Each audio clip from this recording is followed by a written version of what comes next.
करण्यात आलेले आहेत.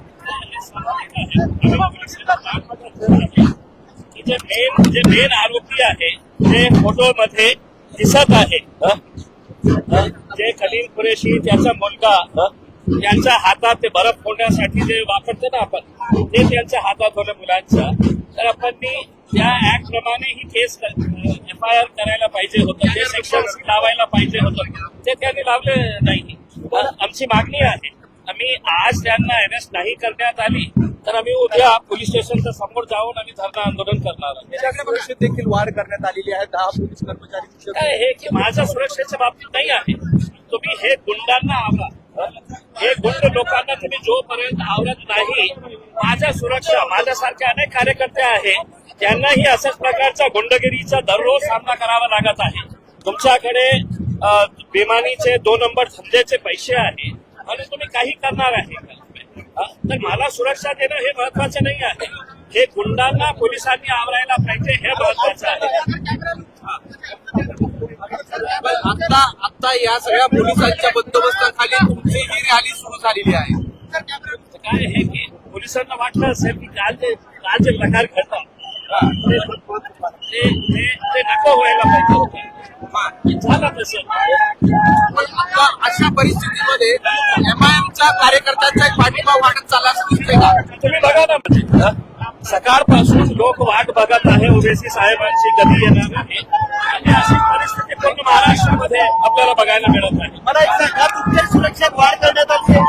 तुमच्याही सुरक्षेत वाढ मी काय बोलतो, इम्तियाज जलील महत्वाचं नाही आहे, मला सुरक्षा नको पाहिजे, पण हे जे गुंड लोक आहे ते शहरामध्ये दहशत पसरवत आहे, पोलिसांच्या समोर दंगल घडवत आहे, त्यांच्या हातात काय काय आहे हे आपल्याला व्हिडिओमध्ये दिसत आहे. पण पोलिसांनी आतापर्यंत त्याने काय अरेस्ट केली नाही. जे मेन आरोपी आहे ते काय फिरत आहे ते.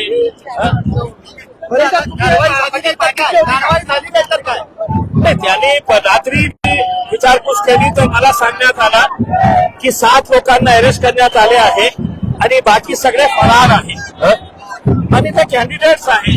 मला माहित आहे कुठे लपून छुपलेले आहे ते.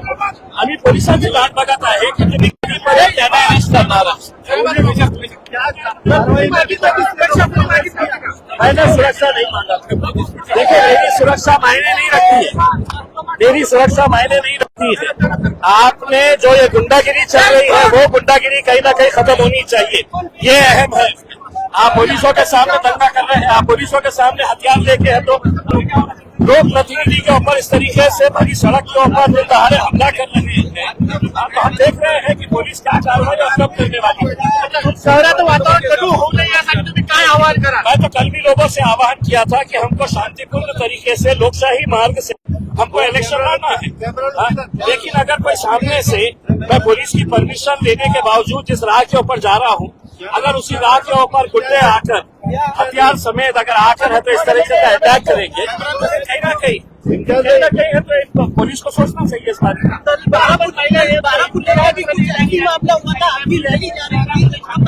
हम चाह रहे हैं कि जो भी कानून अपने हाथ में ले रहा है पुलिस ने सख्ती से उनसे निपटना चाहिए. बारामुल्ले के ऊपर भी जो जा रही थी और वहां पे जो लोगों को मारा गया, वो लोगों के ऊपर भी कार्रवाई होनी चाहिए, FIR रजिस्टर होनी चाहिए.